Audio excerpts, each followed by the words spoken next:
मंडळी, मी समीक्षा पिंपळकर. माझ्या ब्लॉगमध्ये आपलं स्वागत आहे. आता वाजले तर 11. डेंटल कॉलेजच्या इथे बघा पाणी फुल आहे. आता चालायला पण जमत नाही आहे. गाड्या तर इथं थांबून राहिल्या आहेत. इकडे बघा, होय हे बघा, आता गाड्या परत जात आहेत फिरून.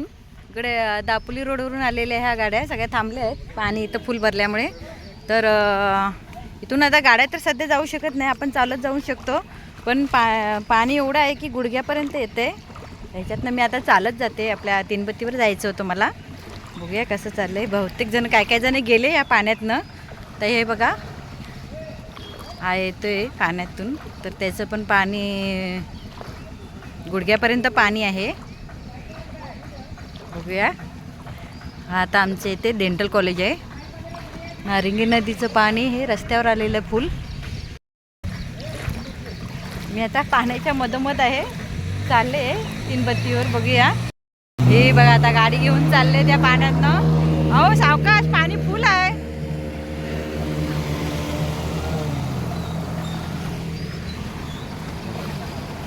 इंजिनला पाणी जाईल.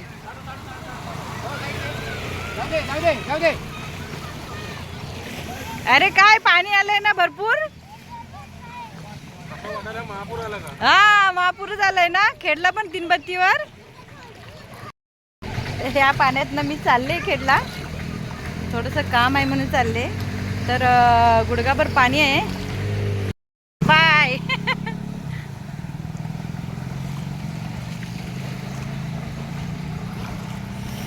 बघा कशी सध्याची परिस्थिती आहे. खेडवासियांना किती तकलीफ आहे. पाणी केवढं आहे ते बघा. तर पाण्यातनं ह्या गाड्या येत आहेत. कसलं पाणी ओसरते. नारिंगी नदीच्या इथे नदीमुळे ते पूर झालेला आहे. आता इथे कुंभारवाड्याच्या इथे आले. तर कुंभारवाड्याच्या इथं पण पाणी फुल आहे. ही माणसं सगळी जमा झालेत. नारिंगी नदीचंच पाणी सगळीकडे बघा. ह्या लोकांच्या घराच्या इथे पाणी आलंय. अरे हे बघ काय पोहतात पाण्यामध्ये. अरे काय बोटीने बोट वगैरे आणली नाही. पाणीच खूप भरलंय. हो पाणी फुल भरलंय. बघा इथे पण पाणीच पाणी आहे कुंभारवाड्याच्या इथे. काय हो, पाणी आहे ना फुल. पाणी भरलंय ना. हा खूप असं पाणी भरलंय. हो. अरे काय पाणी भरलंय ना एवढ्या पाण्यात ना. हे बघा गाड्या सगळे थांबून राहिल्यात. मग इकडे पण झाड पडलं वाटतं. काय कचरा आलाय. कचरा आलाय. हो.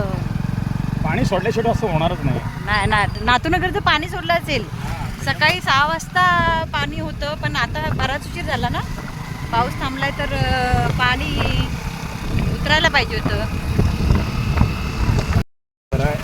हे बघा तीनबत्तीवर सगळ्या गाड्या थांबल्यात. महाराष्ट्र महामंडळाच्या पण गाड्या थांबल्यात. पुढे जाऊ शकत नाहीत. काय परिस्थिती आहे ती बघा. आता प्रत्यक्षात पाणी भरलेलं आहे इकडे. अरे इथे रस्ता बनवलेला, तिथे पण पाणी भरलंय. हा, तो मधला रस्ता बनवायचा राहिल्यामुळे. बघा बापरे, आता कसं जाणार. तीनबत्ती महाड नाका इथे मी आली. इथपर्यंत मला वाटलं की जमेल, जायला पण नाही. इथे सगळा संपर्क तुटलेला आहे. हे इथं पाणी साचलं ते कमरेपर्यंत आहे. त्याच्या पलीकडे आता जाऊ शकत नाही. खेड तीनबत्ती नाका सर्व संपर्क तुटला आहे. काय करणार, परत जावं लागेल घरी. महाड नाक्यावर पाणी फुल आहे. त्याच्यातनं आता हळूहळू जाते. एक गाडी गेली तर ढोकरापर्यंत पाणी आहे, जास्त नाही आहे. तर या पाण्यातनं मी आता निघाले तीनबत्तीवर. बघूया कशी परिस्थिती आहे तिकडे. पण सुर्वे बिल्डिंगच्या इथे पाणी आहे. हे बघा सगळ्यांच्या दुकानातनं पण पाणी शिरलंय. हे सगळं भरलं आहे. तर हे चालले त्यांच्यासोबत मी पण चालले तीनबत्तीवर. बघूया. पाणी तर आहे फुल. पुढे जाऊ नका, कमरेपर्यंत पाणी आहे. परत या तुम्ही. जास्त धोका घेऊ नका, बरं नाही ते. पाणी फुल आहे. मी परत चालली, परत फिरली. कारण कमरेपर्यंत पाणी आहे. पुढे अजून पाण्याचे अंदाज येत नाही आहे. पूर्ण तीनबत्तीपर्यंत भरलेलं आहे पाण्याने, तर जाऊ शकत नाही. बाकीच्या सर्व माहितीसाठी माझ्या चॅनलला सबस्क्राईब, लाईक, कमेंट, शेअर करा. कंजूसी करू नका. चला तर मग बाय. तीनबत्तीवर पाणी फुल असल्यामुळे आता आम्ही सरकारी दवाखान्यामार्गे चाललो आहे. हे बांधकाम ऑफिस आहे. या मार्गे आम्ही चाललो आता शिवतर रोडला. त्या मार्गे खेडला जाऊ शकतो. तर इकडे पाणी भरलेलं नाही आहे. बघू आता चालली. इकडे एकविरानगर आहे. तर एकविरानगर रस्त्याने चालले. या साईडनी शिवतर रोडला आहे जायला तिकडून खेडला.